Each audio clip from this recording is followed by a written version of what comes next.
Muted. You're muted.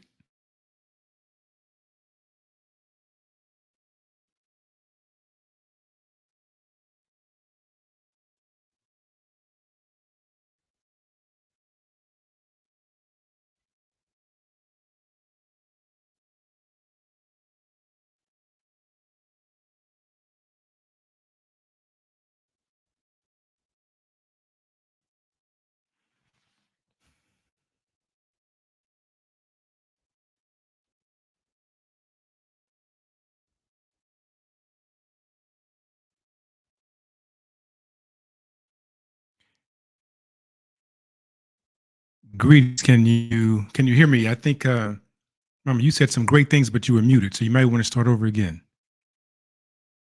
Okay, thank you so So, much. okay, I'll disappear and you can start over again. Okay, so let's start again. Good afternoon, everyone. Greetings and welcome to this edition of Black Mental Health Matters. We are starting off in the month of May. As you know, May is African History Month. And today we're going to start off by delving into the philosophy of Ubuntu. And I'm extremely honored to have Dr. Kevin Washington, Mwata Kairi, here with us, who's going to shed some light on this very important philosophy, exploring Ubuntu. So I would like to say, join me in welcoming Mwata Kairi. And Dr. Kevin Washington, please introduce yourself and the amazing work that you do. Okay, thank you for allowing me to be here. Always good to be back with family we do the work with. Oh, this is thank you, my sister Olarun Tonyan. We have traveled the Gambia together in so many places, and so it is good to see you and know that you're still on the trail. And when you're on the trail, I know good is happening. The name is African name is Mwata Kairi Sankara. The European name is Kevin Washington. The name given to me by my father, Kevin Washington, of course, the name of the oppressor that we named the family named themselves after for a variety of reasons. So we liberate ourselves in various ways. So that is also a part of the journey of healing and restoration. That we have the capacity to identify and name ourselves for a variety of reasons. So we have utilized, of course, Sankara as a potential so-called surname because of the linkage that we have with through African ancestry DNA through links us to Burkina Faso and very just we were actually celebrating this before Ibrahim Traore became the president. We were celebrating this and understand that Burkina Faso means land of the upright people, and so we strive to be upright in all that we do. So that is the part of the work. But thank you so much for again for having us be here. I am an African-centered psychologist, as mentioned. I have advanced this idea of Ubuntu in the context of mental health service delivery. Though I didn't create the concept, I recognize it as a powerful construct for the healing and restoration of African people. Because if we try to use the European tools for the purpose of healing and restoring ourselves, we will be further insane. Because their model of psychology is predicated on what it means to be human within the context of Western reality. And so if we do not check that, then simply we go into a space by which we will honor them more than we honor our own lineage and ancestry. So we gave rise to what's considered to be the study of the mind, spirit, and or soul psyche, coming from the word saku, according to Jerome Massey in the Book of the Beginnings. Dr. John Henry Clark talks about this as well. So we see that Joseph Ben Yakanan, the elders, have given this us understanding that saku means the essence of the being. And so this is the origin of the word psychology. So we see then that our ancestors gave the idea to the world of how to study and understand the essence of what it means to be. The Western idea has reduced it down to simply thoughts and mental processes or behaviors and mental processes. And we recognize that there's more to that. Talk about what gives rise to the thought and what it means to be. A classic example is that biology can do a very good job of describing for us the process of spermatozoa being released into the womb of woman, going to the ovary process, and the fertilized egg, the ovum, and the zygote and the blastocyte. It does a wonderful job of explaining that process, but it cannot explain to us how does that become a zygote or a blastocyst or an embryo. It can't even explain what happens that when the sperm meets the egg, there's a spark of light that takes place. What is that? And so for African people, the idea is not simply about the behavior, it's about the essence that gives rise to the behavior. Where does it come from? The energy that's a part of it. And so we can talk about physics and energy. We talk about it in the context of spirit. We talk about it in the context of what it means to be. And so that's what we will explore a bit here. So that's where we are. And so I'm back to Sister Olurutoyin. And I was, yes.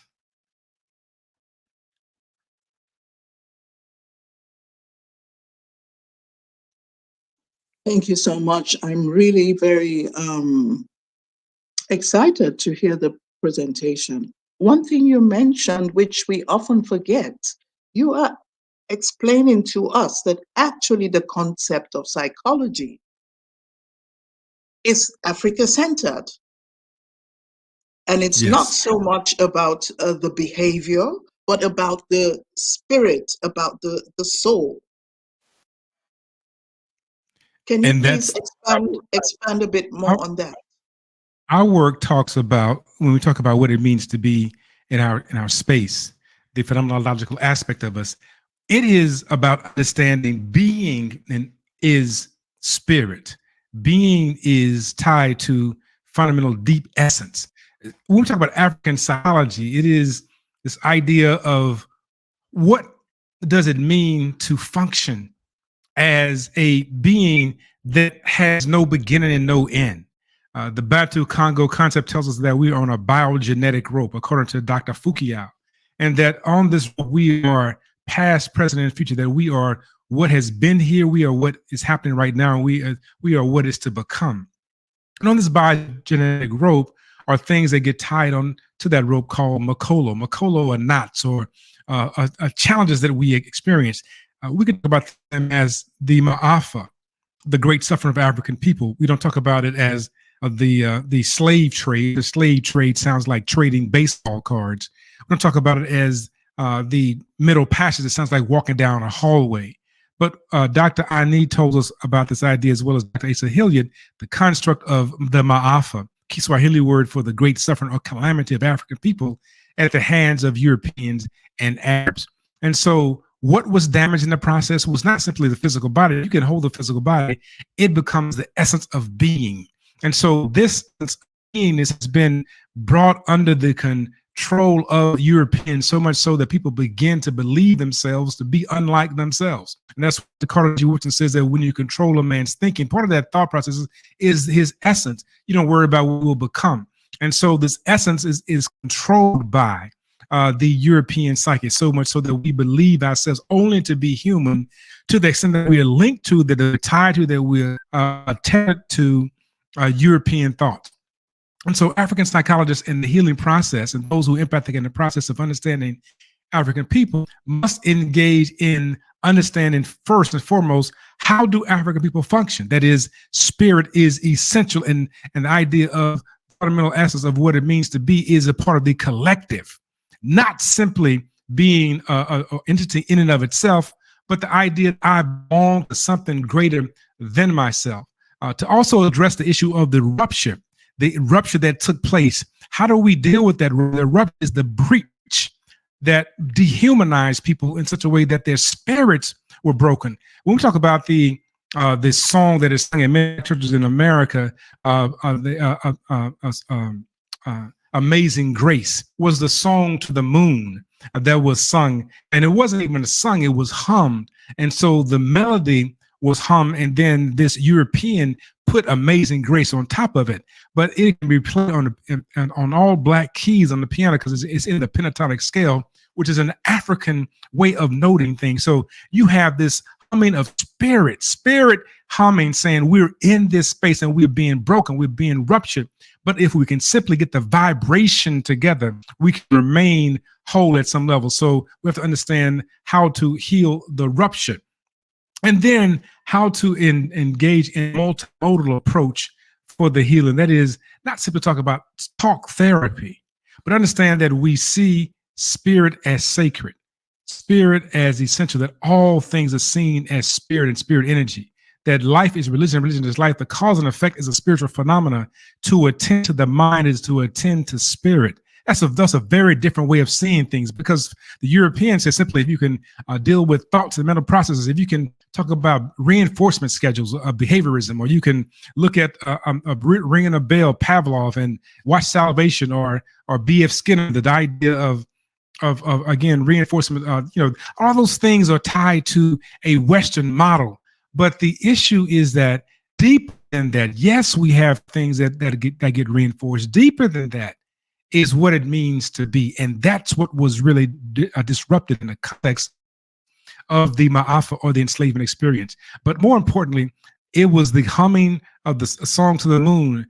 Those things were things that have kept us alive. We still have our vibrations intact. We still engage in drumming. Dr. Barry Cartman and I were doing a workshop just this past week in Chicago, two places, and we did the drumming, and it was just amazing to go to the west side of Chicago, people to have an experience of wanting to resonate through the drum, right? Vibration. The dance is a part of the Ngoma in East Africa, is both dance and drum.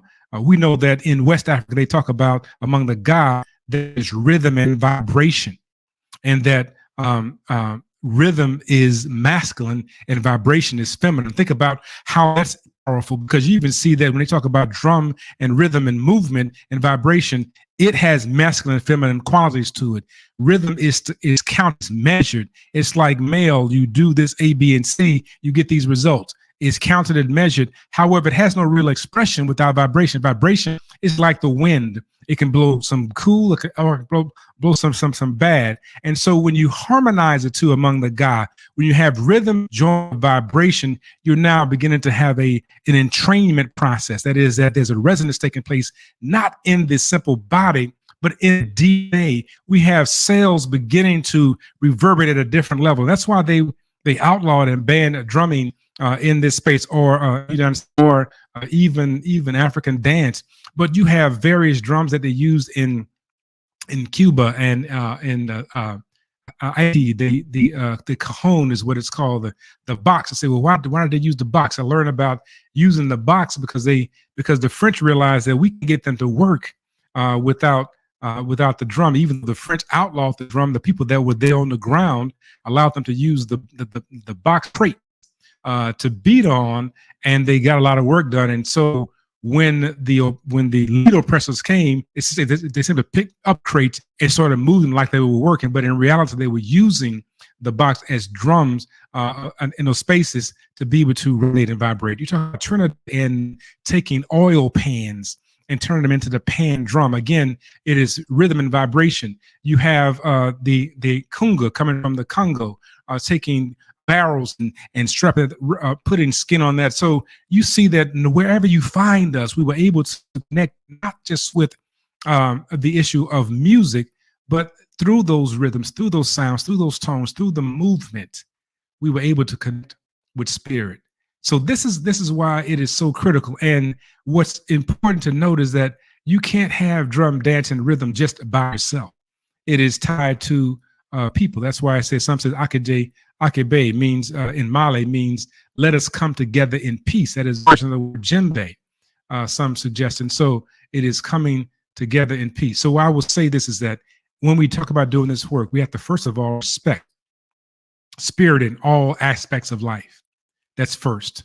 We have to appreciate that everybody is having a spiritual journey. We must recognize that particular journey that they're on.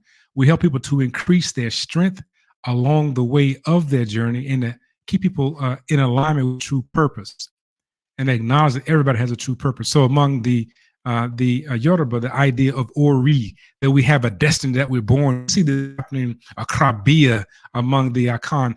It's everybody saying that you're born with something to do. You're on a journey, that you're all from a different space to engage in the process of life. Not simply you exist, but you are an extension of the biogenetic group, that you are extension of something greater than yourself. And so Ubuntu reminds us of that. And we want to use the word Ubuntu because it is popularized. It is very common among the construct is common among African people, wherever you find African people, right? So Uchendu talked about this idea of African worldview in 1965. Uchendu said that the African world is filled with all created things and beings of both animate and inanimate, while the spirit world consists of the creator, ancestral spirits, disembodied and malign spirits.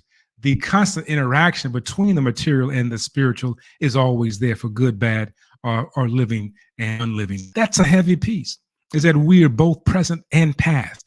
Fukuyama described it as we are both past and present and future at the same time. We see the same idea. That is an Igbo construct idea coming out of this. Fukuyama coming from the Congo. The Ubuntu ideas from the Zulu. It is African worldview. It's the same thing that allows the Europeans to join together in what's called the United Nations. They have a worldview and they join together around it. But they want to make question this idea of our worldviewness, right? Well, it's really not African because Africa has a variety of tribes. Yes, it does. Just as there's Russian, there's German, there's Polish, there's Irish, there's Scandinavian. All of those exist. However, they can join together and come together in what's called the United Nations, because why? They still share what Ani calls the Utamawazo. They still have this particular cultural thrust or idea. It doesn't matter. They resonate with that. The point is, we spend a lot of time bifurcating as to where we are from and what we do. We bifurcate, we split around, not only you're in Germany, Sister Olun, and I'm in the US, but we split around all kind of concepts of AME, what kind of church you attend, or who went to college and that kind of stuff, all kind of practice, traditional, I'm this. You have, we divide around it, but however, the true notion of what it means to be human in the African world is not about the practices that you engage in, it's about your essence. Nnamdi Azikiwe, who went to Howard University, by the way, and Lincoln, and then went on to become the first president of the so-called liberated Nigeria in 1963, advanced what was called Zikisms, right? And Zikisms were straight out of the playbook of Ubuntu. He says, first of all, that the principles of African liberation must be grounded in one, spiritual balance, to show empathy for people's views and recognize their right to hold such views. This is straight out of the playbook of Ubuntu. Though it's not even the term Ubuntu is the same thing. Respect for others and the spiritual views, right? The spiritual balance. Social regeneration, number two, to expel from oneself national, religious, racial, tribal, political, economic, and ethical prejudices, right? To get rid of those things and the issue of social regeneration. So we have one, spiritual balance, respecting people. Two, the idea of social regeneration, the idea of getting rid of the things that's blocking us tribally, because we are one people. And number three was economic determinism, to realize that being self-sufficient economically is the basis of rescuing the renaissance of African people. So this is powerful. He saw that then as the idea of Pan-Africanism. Number four was mental emancipation. This is Nnamdi Azikiwe, the first president of liberated Nigeria. Five, he had spiritual balance, social regeneration, economic determinism, to realize that being self-sufficient economically is the basis for renaissance. And next, mental emancipation, to be knowledgeable of African history and accomplishments, and to dismiss any kind of complex exhibited by any race or tribe. So he was saying that you must know who you are to be emancipated. That's one of the challenges that we have. Again, he's speaking from Ubuntu. Who am I for real? And then the last one is political resurgence, to regain the sovereignty, right? The integrity, the sovereignty that Africa has lost to the colonialists, and that it must begin to resurrect itself from the holes of of colonialism. And so we have to think of then about Ubuntu means not simply the idea of being human, but what was challenged and destroyed most was this idea of our essence, spiritual balance, social regeneration. We must study individuals like Nnamdi Azikiwe, who actually encouraged Kwame Nkrumah to become and do the work that he did. Go to Lincoln, as a matter of fact, go study it at HBCU. He encouraged Kwame Nkrumah, and then Kwame Nkrumah based himself off of the work of Nnamdi Azikiwe, right? And these are heavy constructs. These are heavy people moving things through. And again, though he didn't call it Ubuntu, it's the same idea that we have one people. Among the Igbo, I think this is so beautiful. And sister, I want to jump back to your questions. They have this construct among the Igbo that talks about complementarity. Is it we can translate it within the English language? It doesn't do it justice, but Ibu Anyi Danda, Ibu Anyi Danda, which is spelled IBUANYDANDA, and it is ontological horizon under which we can begin to examine what it means to exist. It's comprised of IBU, a load, right? ANYI is not insurmountable for the Danda, the ant, when it comes together to make things happen. Even among the Igbo, those not called Ubuntu, is saying the same thing, is that when we work together, life is better, so we can complement one another. There's Njoko Ka among the Igbo, which means togetherness is greatness. Njoko Ka, right? Or Igwe Bu Ike, which is strength in togetherness. Ike means strength. So the Igwe Bu Ike, which means this idea of strength in togetherness. So you see this same construct. We had Yoruba idea among we have Yoruba concept. We have the Igbo saying it. We have the Zulu saying it, the Xhosa saying it, the Swana saying it. Everybody saying it is a part of an African worldview. That is, what does it mean to be human? Among the Zulu, it is called. By the way, the name Zulu means people of the hands. That speaks also about this idea that we are sacred and divine as we walk the face of the planet of the earth. That's heavy, right? But Ubuntu, the interrelatedness of all things. Some want to say that I am because we are, therefore I am. That's cool and simple. That's John and BT's work and idea. However, if you don't understand the I am and therefore we are, it won't make sense to you, because what does it mean to be the I am, right? And so UBU in the Ubuntu refers to being.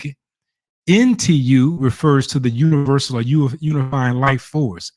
So I am because we are, we are therefore I am does not simply I exist and you are here, but it says that critical to my essence, that which is deep within me, the vibratory frequency of which I resonate, is something that is eternal.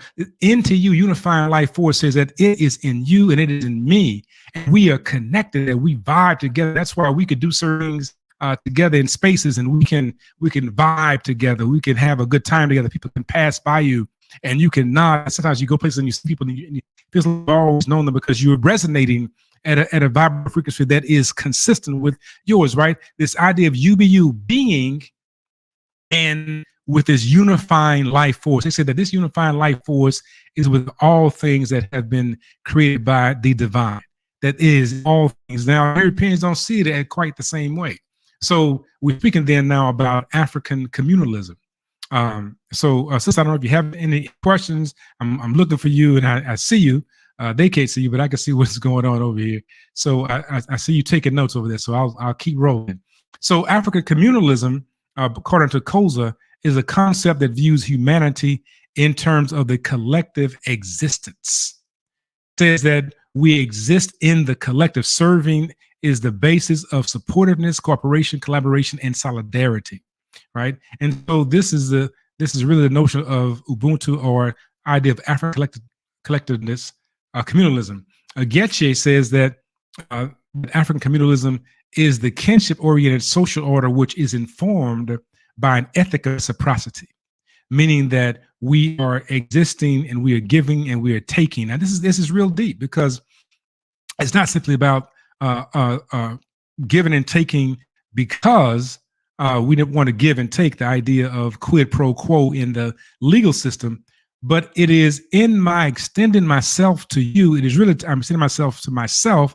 And by so I'm giving back to myself because you are part of me and I'm a part of you. A very different way of being. I ask students all the time, if I walk into a classroom and I'm not there and you're not there, if I walk into the classroom and you're not there, am I a teacher? They say yes.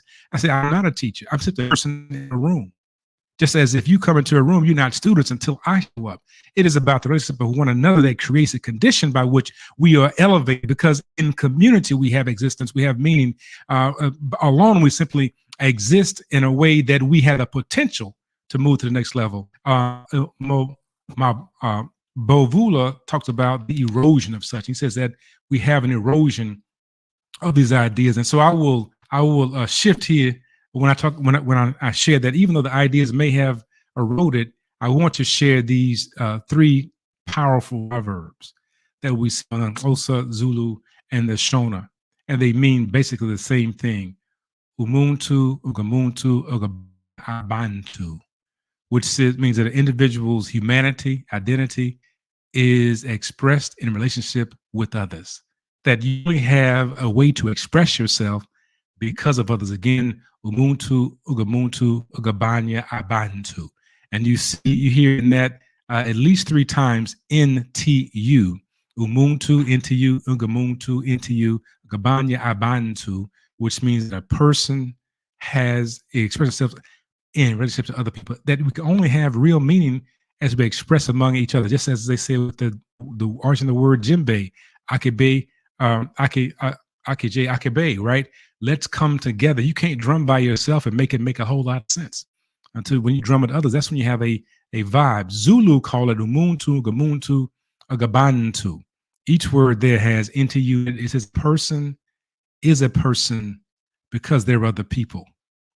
And the Shona call the same construct of Ubuntu. They call it Hunu, by the way, and it is Munhu, Munhu, Muvanhu, which means that a person is a person through other people. That's a heavy way of seeing your existence. And I submit that the greatest rupture of African people was this notion of our humanity being tied to one another. We see us as being human in this context, where we can imitate the oppressor. We want to imitate the oppressor, become like the oppressor, which means by default, we become oppressors of ourselves because their worldview predicated on the dehumanization of us. But this idea of humanization does not mean simply I have worth and value because of you. As a matter of fact, because of us, of we, I'm able to be able to stand and defend and fight against that which comes against my humanity. It doesn't mean that one is simply weak and wilt. It means one has power and strength. And so this African value is heavy. And so again, give you an example, among the Kikuyu, it is called Umundu. Among the Kimaru, it's called Umuntu. Bumuntu among the Kisoma or Kia of Tanzania.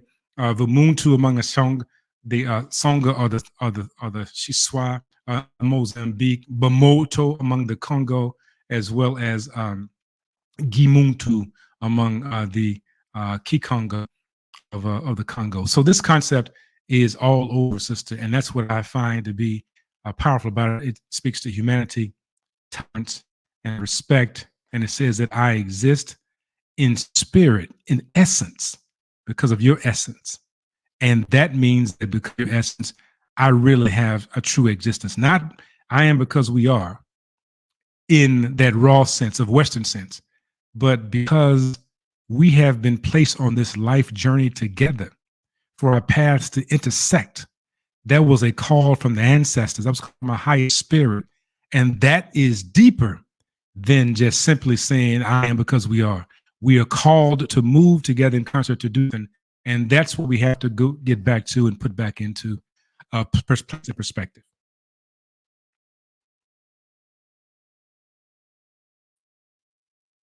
Thank you so much for explaining this very importance of the spiritual balance, actually, that is often neglected in the political struggle and in our fight for empowerment.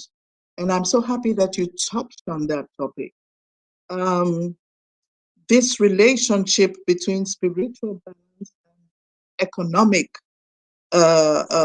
power, for example, economic uh, um, stability, self-sufficiency, which is often plaguing our communities.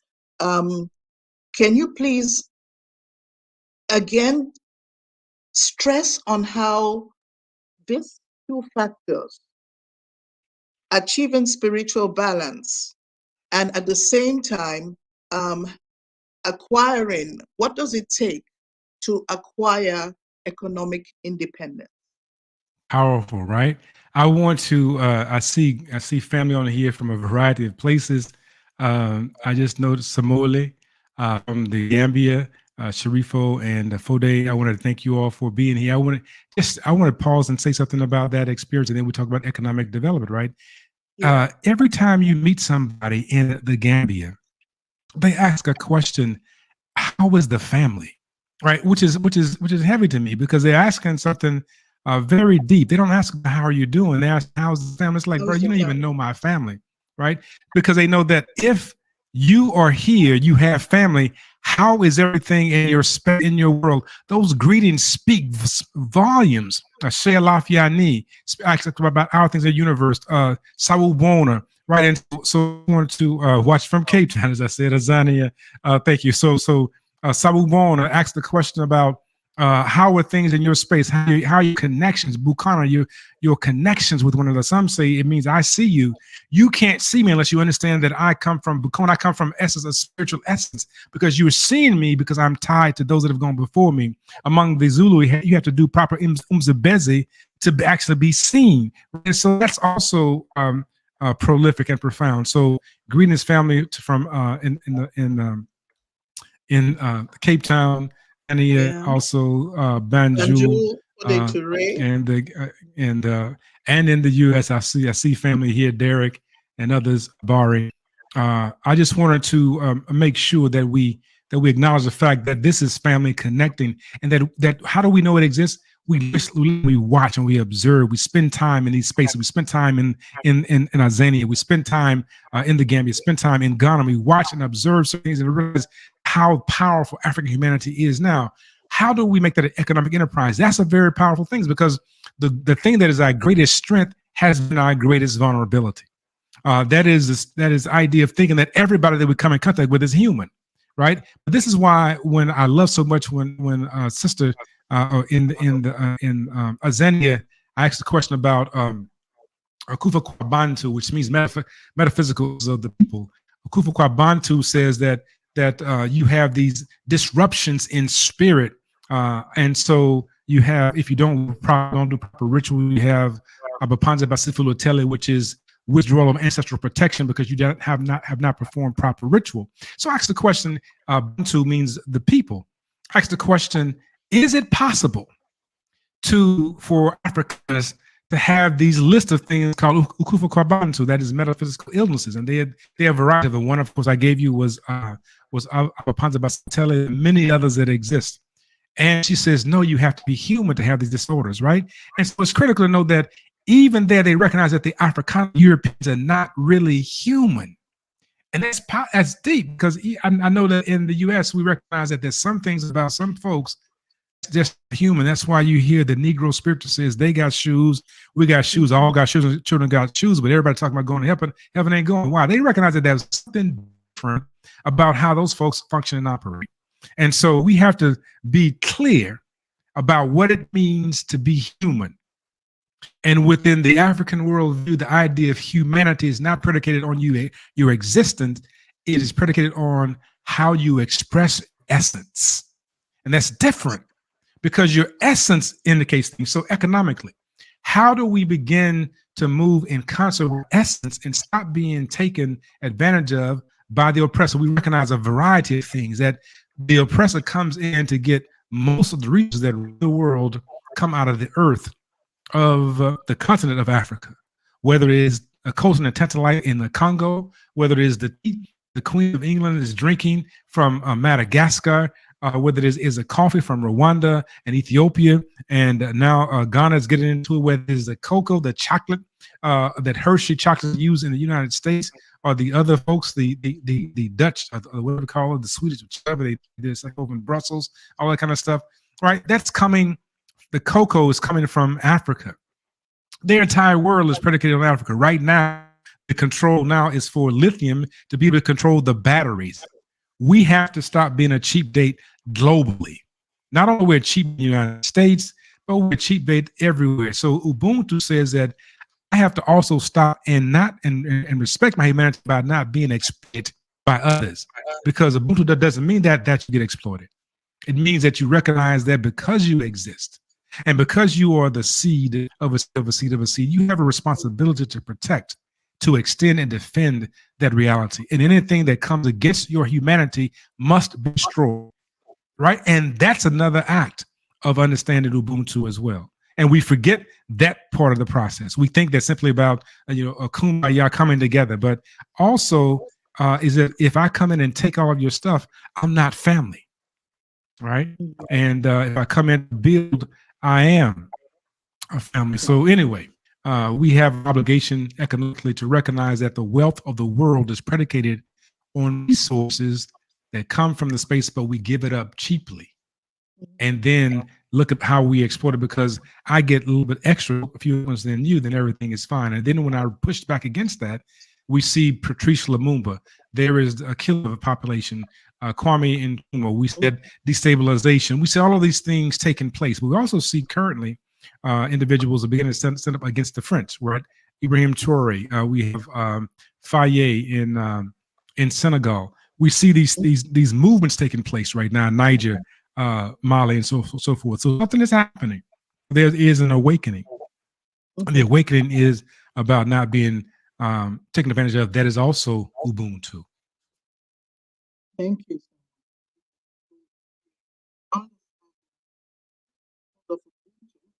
Emphasize community and mutual caring for everyone, for all. And this can be integrated into the modern movement we have for Black empowerment.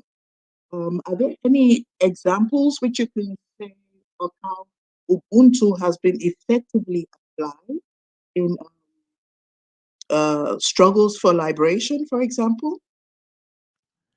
So we see even the idea of Pan-Africanism is Ubuntu. It is how do we connect together. We see Molema in South Africa. We see Joshua Mapongo in Zimbabwe. We see Alo Lumumba in Kenya. We see these individuals prophetically expressing something about Ubuntu. We see Dr. Ariana. We see these individuals, these voices saying, listen, wake up and come together in community. We see the voice of the president's wife of Sierra Leone, and her name is, I happened to meet her in the Gambia, which was very powerful. But she's talking about how we have been exploited. And so we see that when people recognize their humanity, they deny that being taken away from. We see it in the act of Harriet Tubman and the Underground Railroad, when she moved and said that I could have freed a lot more if they had known that they were enslaved, or they were slaves, right? She moved not just to save herself, but she went back to bring others along. So we see the Ubuntu process being practiced over and over and over again. And it is a part of the liberation process. It gets set back because there are some wannabe Uruguayans or Europeans who desire to join up with them, and then they sell us out, right? So there is the Marcus Garvey conversation, Ubuntu, right? He says, let us come together, one aim, one God, one destiny. That's Ubuntu, right? So we see these things happening over and over and over again. They're part of liberation struggles, they're part of liberation challenges. However, they get set back because of a mindset or fear that somehow we can only exist in the context of being in the basking in the shade of the European.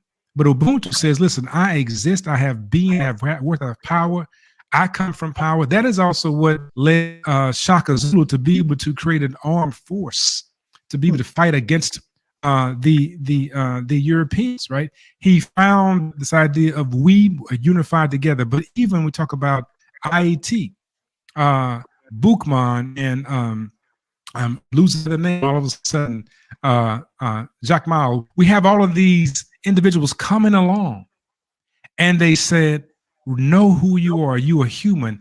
And what's heavy about the Haitian Revolution is that people were saying, how do we fight these people to get with, because they have guns? And Jacques Boukman said, listen, every creature that the divine has created has a way to defend itself against its oppressor.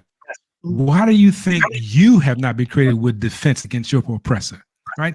And that began to click in their head. They said that everything you have, if you have a spoon, that's a weapon.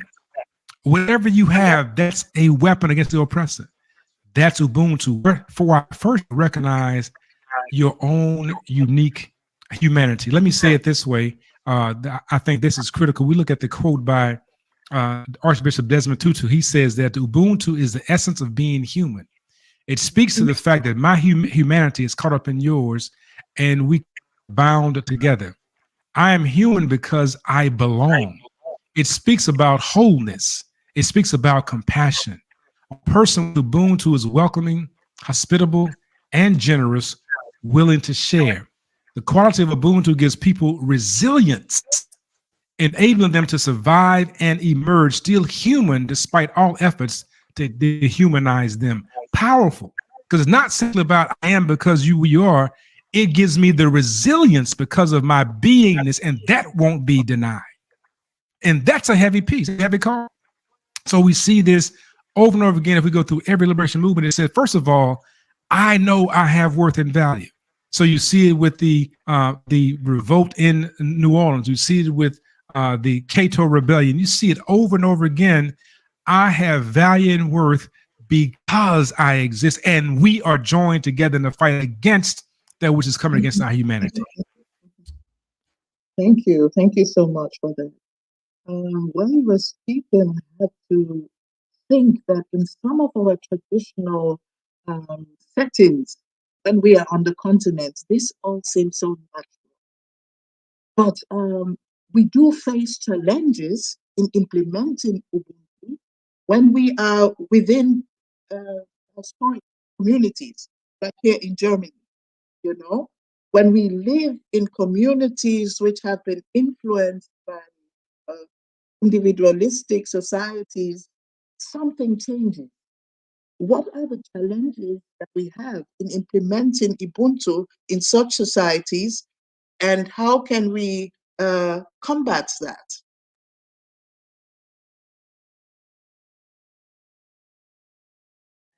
We're so honored to be able to have your presence in Germany, because you are doing the work. You and classic example, probably tell everybody what you're doing in Germany, but you are actually bringing community together around Ubuntu. I just simply want to acknowledge dear brother David in Mozambique, and also Eid Muhammad in Somaliland. Thank you all for joining us again, with showing the idea that we are joined together in this conversation of liberation through our humanity. So you are a classic example, Sister Laroon, of what happened in Germany. We started with simple organizations. It was about childbirth and birthing places, and connecting, making sure that our people give birth. There's somebody that's like them, that supports them, teaching them how to engage in the radical construct of Black self-love, right? That's a radical construct because it's easy to love the oppressor. We think that our hair is bad. We want to change it. We think that our skin is bad. We want to bleach it. That's a global process. We want to thin down our lips and shave noses and all kind of stuff. But the idea of radical Black self-love, the idea of loving self, the idea of loving, loving relationship with one another, and Black people, that's also radical because we spend more time loving the oppressor than we love ourselves, right? And that's a heavy piece. And so this idea of what you're doing with simply childbirth that starts from the womb and people coming into a space and challenging the idea of love self is Ubuntu.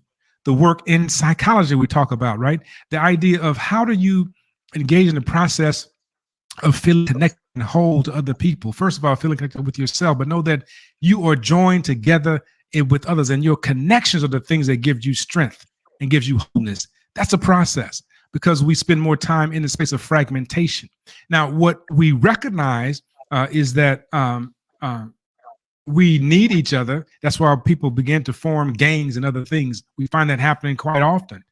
We find gangs forming because of people finding ways to connect. And when I was in South Africa doing research, what I recognized, what I found out is that there were no gangs among the Zulu, those Swan, the Ndebele.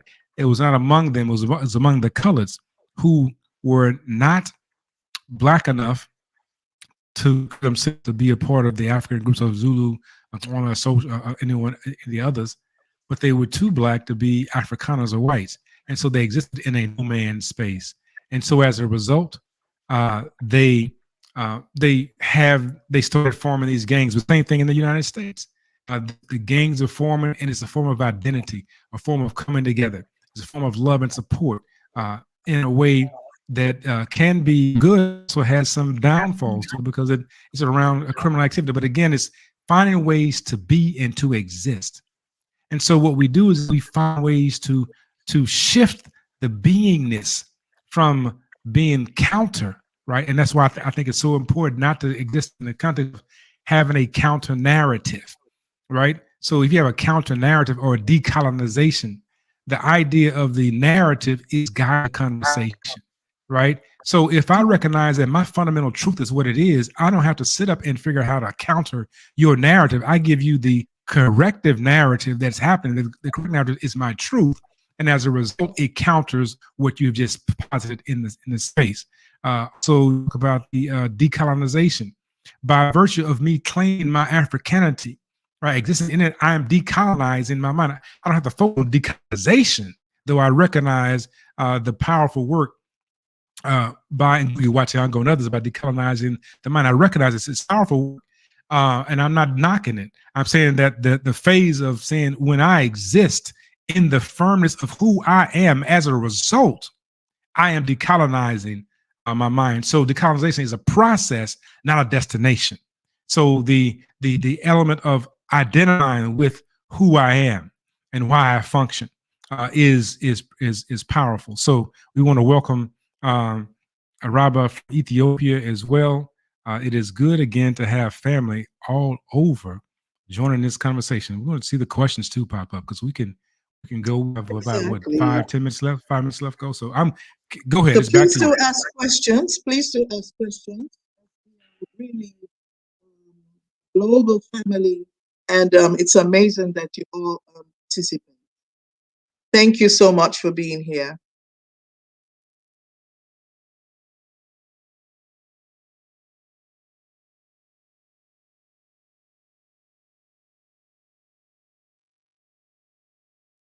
Yeah, thank you so much for pointing on that very important topic of self-love, the individual love we have for ourselves, as well as the radical Black self-love we have for each other, and how important this is in our empowerment. Coming back to the individual level, some of us are battling with mental illness, or we have those in the family who have also mental struggles or other struggles.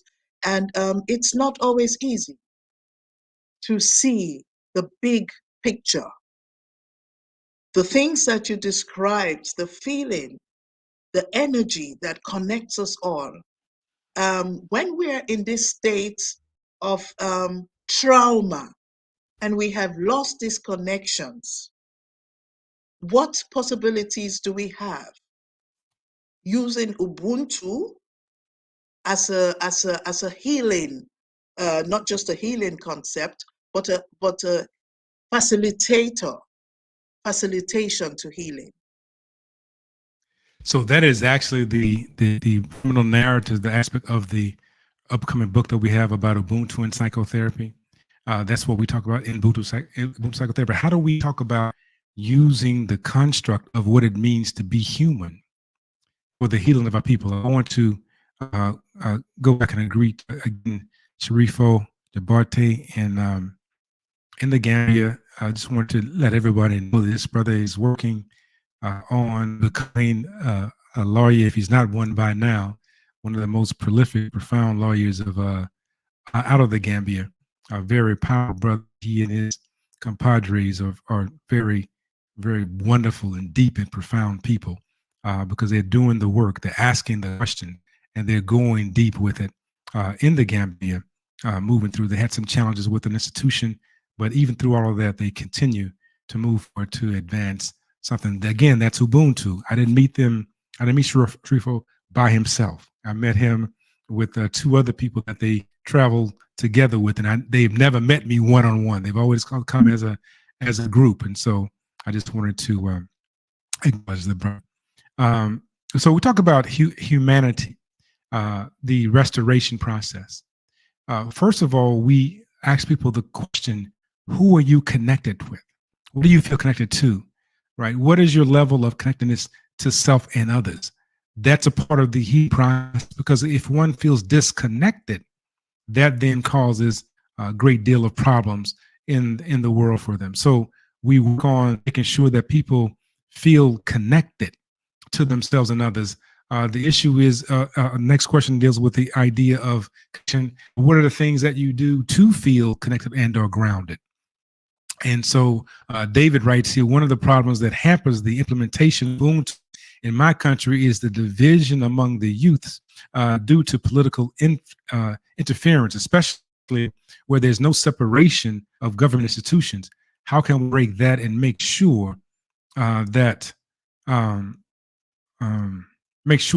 Ubuntu is implemented for the benefit of all? Again, we have the issue of government being influenced, empire then makes sure that all move in concert with their interests. But we recognize that why does Mozambique exist, and who benefits from the resources from Mozambique?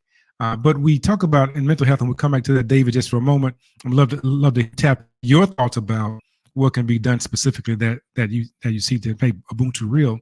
Is that we begin to acknowledge connections. How do you establish those connections?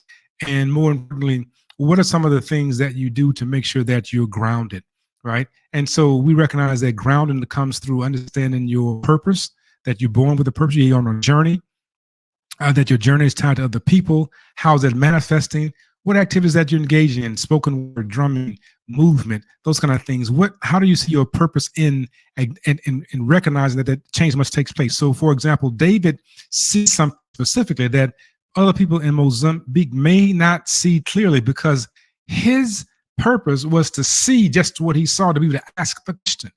And people can be in the same space and not ask that same question because they don't see the same thing, which means that's also part of Ubuntu. Means that your responsibility, David, then is to be able to move and to address and dismantle the things that's disrupting the connectivity that people are having with one another by being the point of connection, by being the agent of Ubuntu, by showing it through your actions, by whatever enterprise that you engage in, right? And then the benefit is not something that you can articulate always, but it's experienced. People begin to notice it. If I try to explain to you what happens in the context of a drum circle, I can tell you mechanically what it is, but I can give you the full feeling, because the feeling of it is something that you have to experience. People begin to say, yeah, I feel it when I'm in the middle of it. People feel it when they know. And so recognizing, David, the notion of Ubuntu and what it means to be human, you recognize that your beingness is tied to something greater than itself. And you move with that allows others to be able to shift even when they don't want to.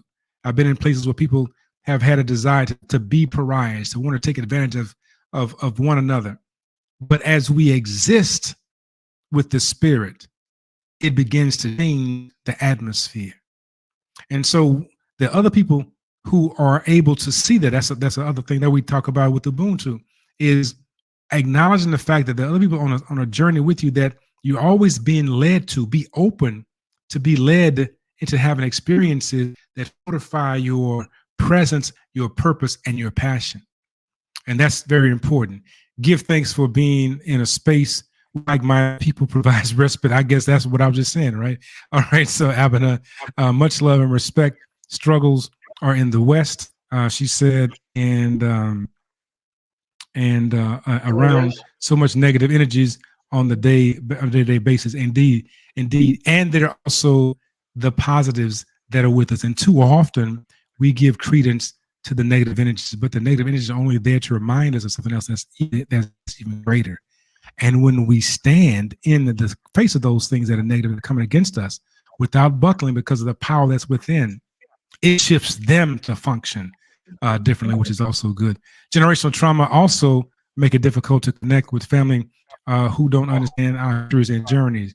Indeed, we talk about the biogenetic rope among the Congo. They talk about the Makola, or the knots that are tied, and our job is to tie those knots.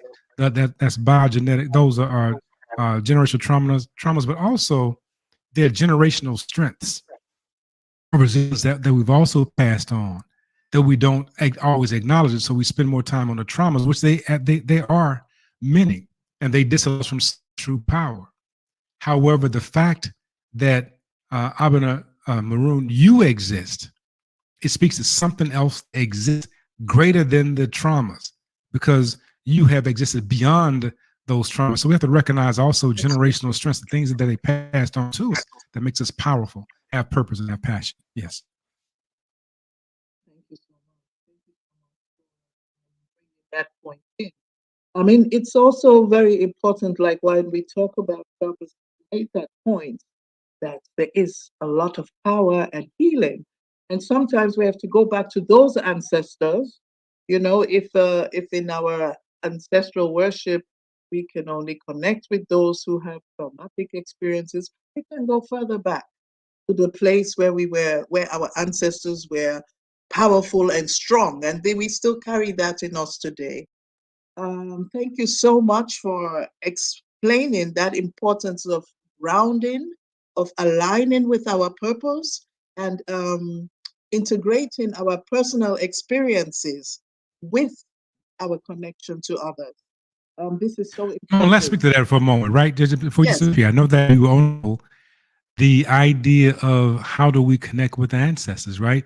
Do we set up spaces in our homes, in our place, where we can connect with those that have allowed us to be able to be here, right? So we know about the creator, whether the creator is Oludumare and Yame Kululu, whether the creator is called Yame, Bama the Clay. It's a variety of names that the creators call all over. However, everybody has ancestors that has made it possible for us to stand and to be here. Do we set up a space where we acknowledge both the creator and those that have gone before us? That's where that Umzabeze is so important.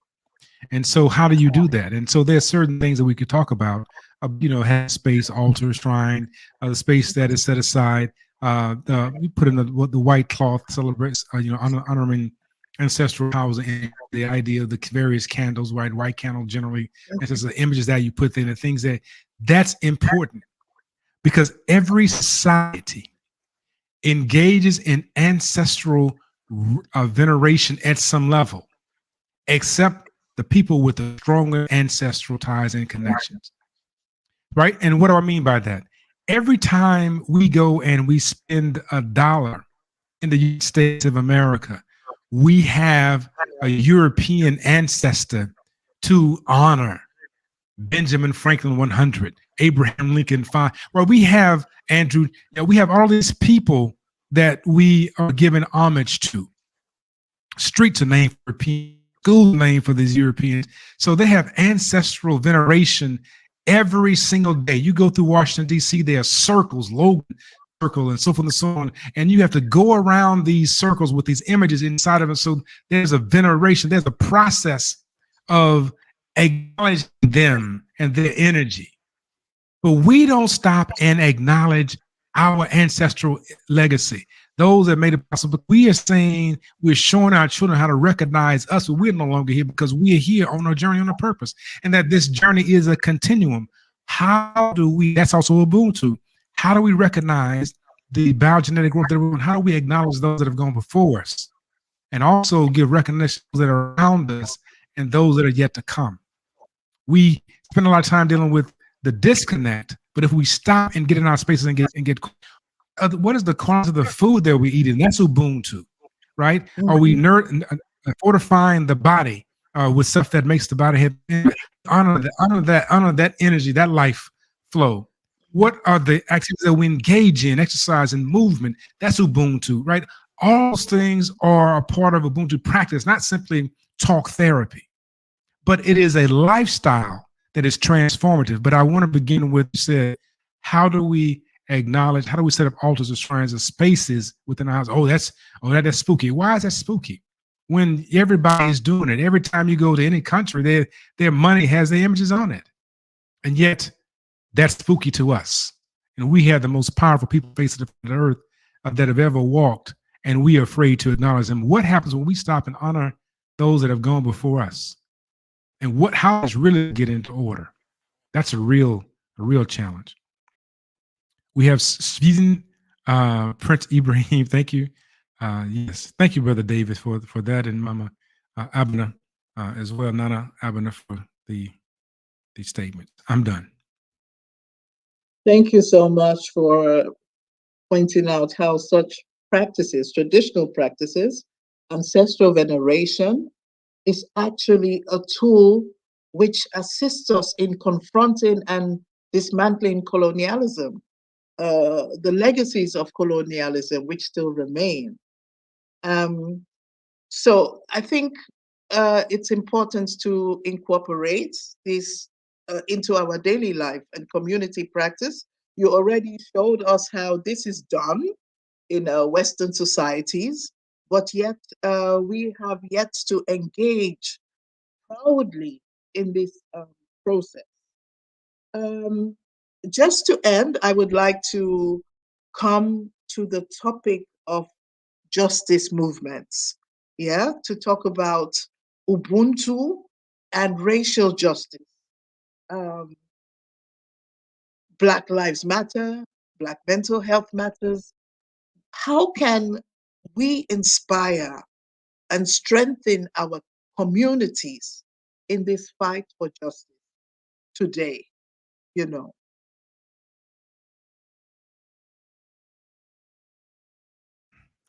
A powerful question, right? I want to say that, Yannick Young had put together a book, and it was Ubuntu. It talks about the Ubuntu, human being, plural, Kintu, the idea of what's inanimate objects, Huntu, place and time, the power of spirit within place and time, and Kuntu, the modality, quality, or rhythm. So we have all of these notions of energy that among African people that talk about movements. And Elizabeth Freeway, thank you for Pan-Africanism watching from Ghana.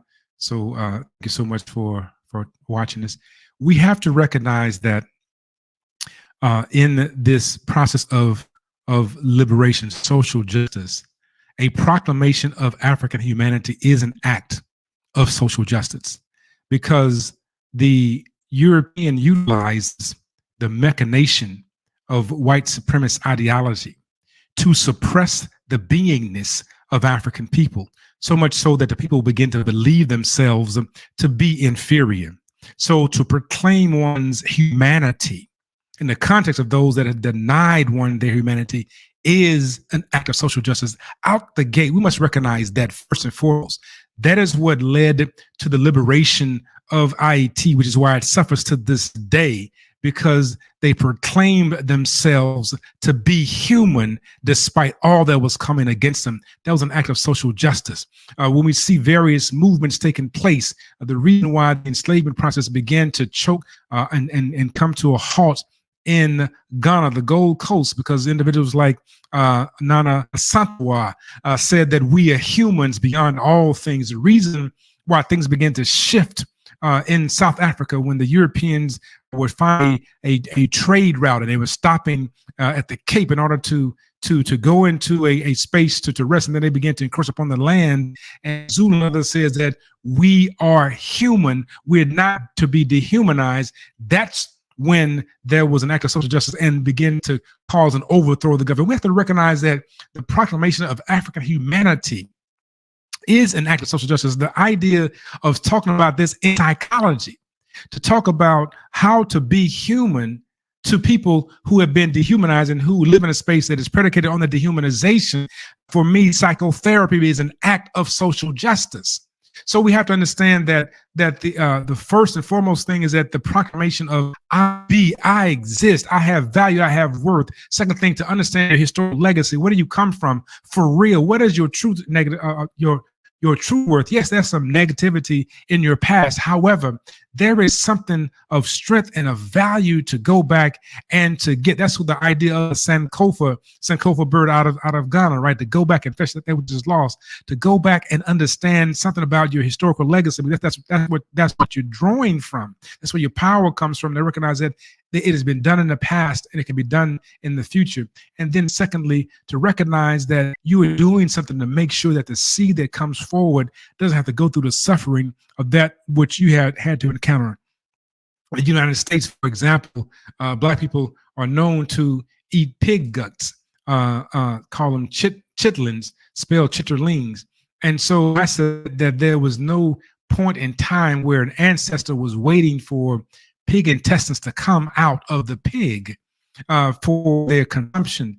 They ate the pig intestines. They turned it into chitlins by cleaning and washing it, because it was the SOLE, the soul food that was left. And by their essence, they transformed it into SOUL, some substance that could be consumed, so that those that come behind them won't have to go through that process again. And too many times we believe that that process of eating the intestines is who we are. No, that was an action of liberation, of social justice, to say that I will go through this today so that those coming behind us can do it differently. And so we have to recognize, because we continue to rise, we continue to exist, we continue to thrive, that is social justice. So we have to recognize that, yes, Black lives matter. Do we believe that we matter? Black minds matter. Do we believe that our minds matter? We have to recognize this idea that we are connected. We were reminded here, I'm a Pan-Africanist Congressman from Azania, and inspired by the late Sebukwe. It's very easy for me to subscribe and to be drawn into this conversation. Thank you. We talk about Robert Sebukwe's work in South Africa and how powerful he was. Do we study? Do we know who Sebukwe was? Right? We know who Mandela was, but do we know who Sebukwe was? And now in the quarry, Sebukwe had a space all by himself that they not only did they move him to Robin's Island, as they said, but he could not even socialize with everybody else. And so the way they would communicate with one another is that when the men like Mandela's other in saw Sebukwe in the quarry, they couldn't talk. They would pick up the dirt and just let it go to the ground, saying, "I see you." So Sawubona, and he would do the same thing. "I see you," saying that, brother, we see you over there, but we still connected.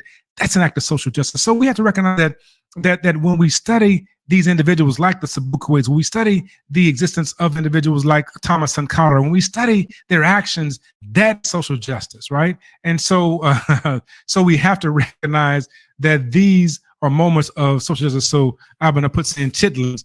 I often wondered what that was. I never researched it. Yes, chitlins pronounced chitlins, spelled chitterlings, CHITTERLINGS. They are pig intestines. It is what is left because the Europeans would throw away everything but the pig butt or the ham. And so that's why people of African descent in the United States understand how to do pig feet, pig snout, pig tail, pig ears, pig tongue, the intestines, because that was SOLE that was left. I'm not an advocate of eating chitlins. That's not the point I'm making. My point is that it was an act of social justice, that I'll say yes, sir, so that those coming behind me can say hell no, right? And that's where we are. So we have to recognize that, yes, Black lives matter.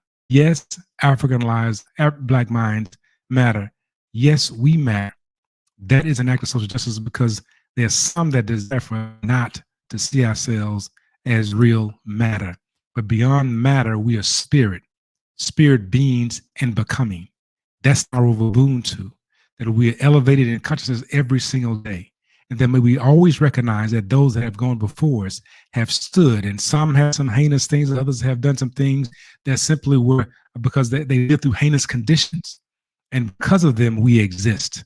And the question comes, what is our day like today that's going to make tomorrow better for those that are coming behind us? Because we are the seed of a seed of a seed of a seed of the seed.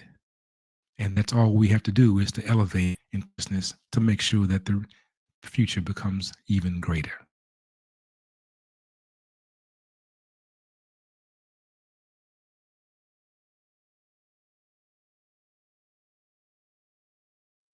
Thank you so much. Thank you so much. I think those are powerful words with which we can end our presentation today.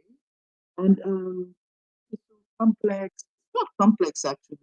It's something which I think when we realize the spirit energy with which we are working with, which connects us all, then things become actually quite simple. Yeah, as we have also have the power of those who have paved the way for us with us. We carry that power also within us. So I would like to say, conclude and say thank you so much.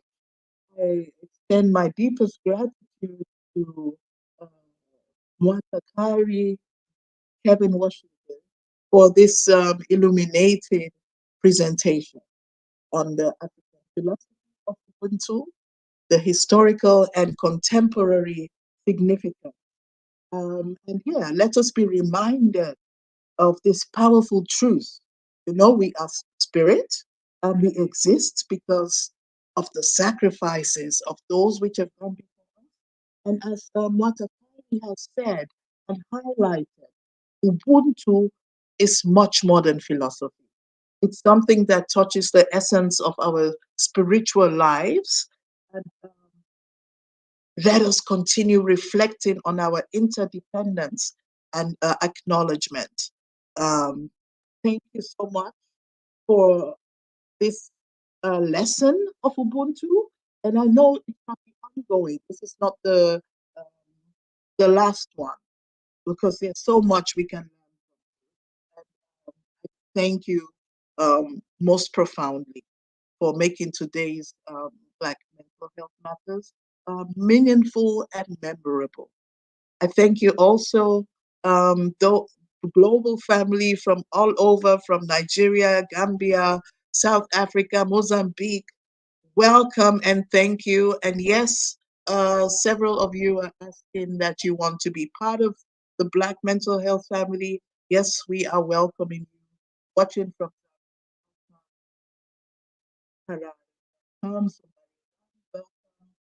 Cape Town. Thank you so much. I would like to give the last sentence to you, Mwata Kairi.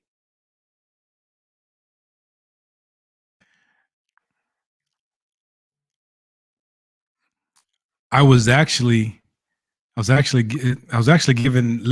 pulling back so that you could close us out because you are a powerful sister. Want people to know, family know that it is a pleasure to be a part of this conversation. There's so much more to talk about the mechanics of Ubuntu, how it works, and how I was really want to belabor the moments with that because that gets into some other discussions. But I do appreciate David asking the question: how do we begin to move the political systems that are actually controlling our people? You mentioned people like Senator Mandela. Might it be possible to have some readings and discussions breaking down the works of our Pan-African ancestors to develop great understanding? Powerful. I guess we should actually do that. Thanks so much, Sister Abena, for that question. That is powerful. Of their work, right? Sister Alicia Blackwood, who's put together a very powerful piece on Ubuntu pedagogy.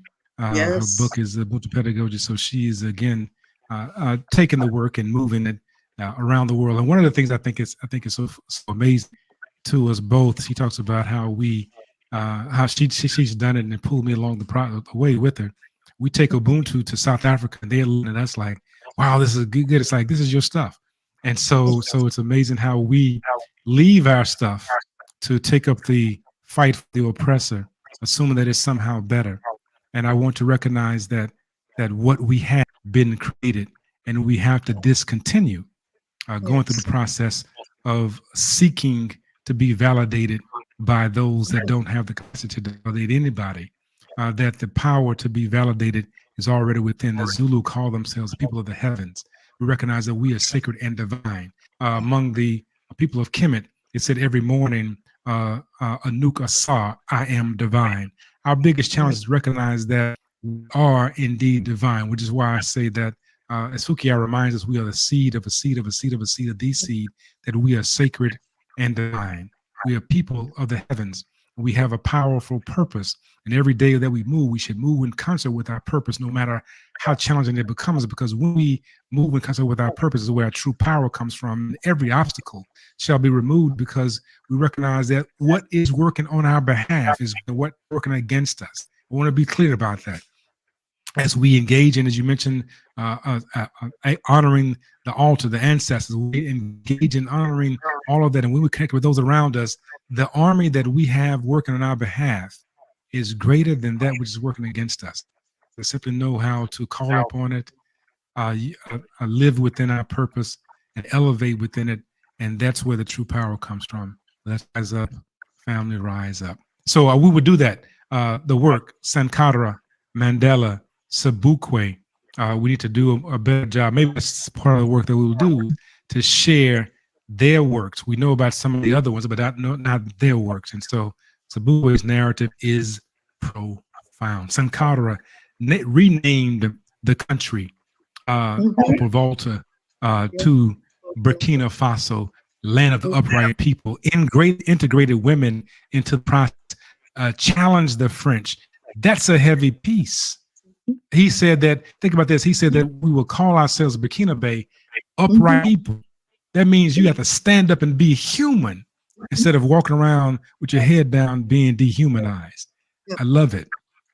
Anyway, walk upright people, walk upright.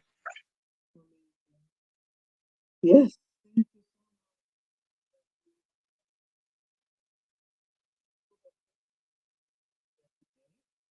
Well,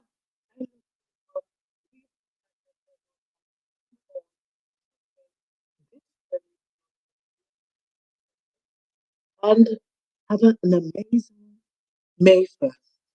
Thank you so much.